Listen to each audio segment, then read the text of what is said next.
रात अपनी धीमी चादर फैलाकर धरती को ढक रही थी। रेल की खिड़कियों से आती ठंडी हवा में एक अनजाना सन्नाटा घुला हुआ था।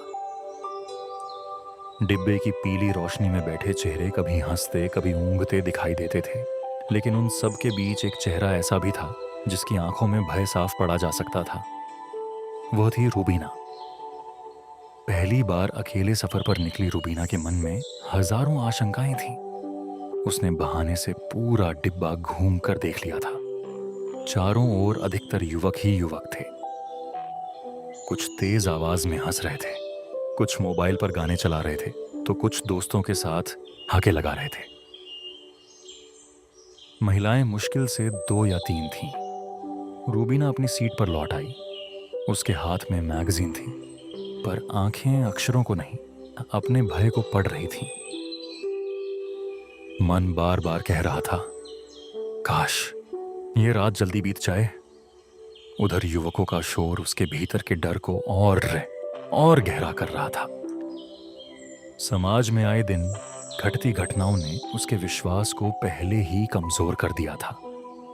वह सोच रही थी, क्या सचमुच हर अजनबी पुरुष खतरा होता है?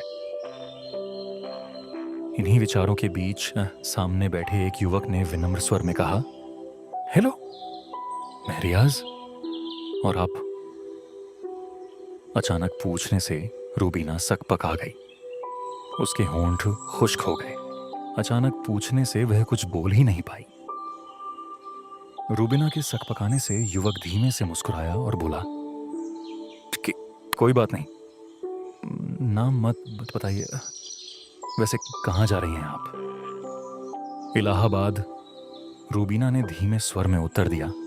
अरे वाह, इलाहाबाद तो मेरा ननिहाल है। युवक अचानक उत्साहित हो उठा। इस हिसाब से तो आप मेरी बहन हुई। फिर वह इलाहाबाद की गलियों, वहां के मेलों, संगम की महिमा, अपने कथित नाना नानी और सेना में कार्यरत मामाओं की बातें बड़े अपनत्व से बताने लगा। धीरे धीरे रूबीना का डर हटने लगा। उसके भीतर बैठा डर मानो किसी भरोसे की गर्माहट पाकर शांत होने लगा। रात आगे बढ़ती रही और उसी रात रूबीना को यह एहसास हुआ कि हर पुरुष की आंखों में वासना नहीं होती, कुछ आंखों में संरक्षण भी होता है। कुछ हाथ केवल छूने के लिए नहीं, संभालने के लिए भी उठते हैं। पूरी रात वह निश्चिंत होकर सोती रही। उसे लग रहा था जैसे सचमुच उसका कोई बड़ा भाई पास बैठा हो।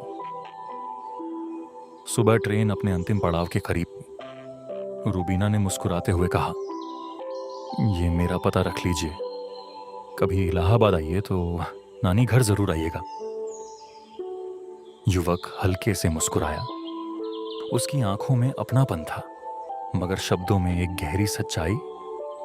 कौन सा नानी घर बहन, मैं तो कभी इलाहाबाद गया ही नहीं। रूबीना चौंक उठी। क्या मतलब?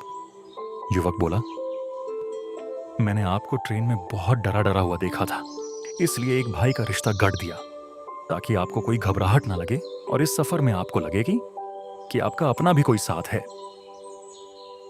रूबीना की आंखें भर आईं। युवक आगे बोला, बहन, दुनिया में हर लड़का बुरा नहीं होता।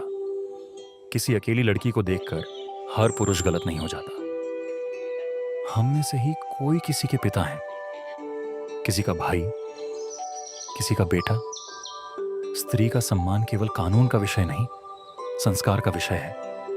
इतना कहकर उसने प्यार से रूबीना के सिर पर हाथ रखा। रूबीना उसे देखती रह गई। उस क्षण वह युवक उसे किसी फरिश्ते जैसा लगा। ट्रेन रुक चुकी थी। लोग ट्रेन से उतर रहे थे। युवक उतरते उतरते मुस्कुराया और पास आकर बोला, और हाँ बहन, मेरा नाम रियाज नहीं, राजेश है। ये सुनकर रूबीना की आंखों से आंसू बह निकले। उसके भीतर वर्षों से जमा दूसरे धर्म के प्रति एक भय टूट चुका था। इस पॉडकास्ट का संदेश आज समाज का सबसे बड़ा संकट केवल अपराध नहीं, बल्कि टूटता हुआ विश्वास है। कुछ विकृत मानसिकताओं ने पूरे पुरुष समाज की छवि पर प्रश्न चिन्ह लगा दिया है। परंतु सत्य यह भी है कि दुनिया आज भी अच्छाई के सहारे चल रही है। हर युवक को यह समझना होगा कि नारी कोई वस्तु नहीं, किसी की इज्जत, किसी का विश्वास और किसी घर की धड़कन होती है। सच्चा पुरुष वही है जो किसी डरी हुई लड़की को सुरक्षा का एहसास दे, जो अपनी ताकत का उपयोग संरक्षण के लिए करे, जो स्त्री को सम्मान दे, जो रिश्तों की पवित्रता समझे। भटके हुए युवाओं के लिए एक सीख। जिस दिन युवक यह समझ जाएंगे कि बहन बेटियां केवल अपने घर की नहीं होती, समाज की अस्मिता होती है, उस दिन अपराध अपने आप कम हो जाएंगे। चरित्रहीनता आधुनिकता नहीं होती। सच्ची आधुनिकता वह है जहां स्त्री निर्भय होकर यात्रा कर सके, बेटी खुलकर सपने देख सके और हर युवक किसी अनजान लड़की में भी अपनी बहन का सम्मान देख सके। काश हम ऐसा समाज बना सकें जहां रातें डरावनी नहीं, सुरक्षित हों, जहां बेटियां घबराकर नहीं, मुस्कुराकर सफर करें, जहां इंसानियत, धर्म, जाति और पहचान से ऊपर उठकर केवल एक रिश्ता निभाए, मानवता का रिश्ता।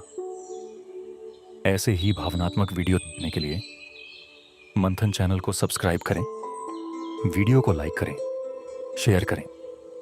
अगली वीडियो की सूचना के लिए बेल आइकन दबाएं। धन्यवाद दर्शकों।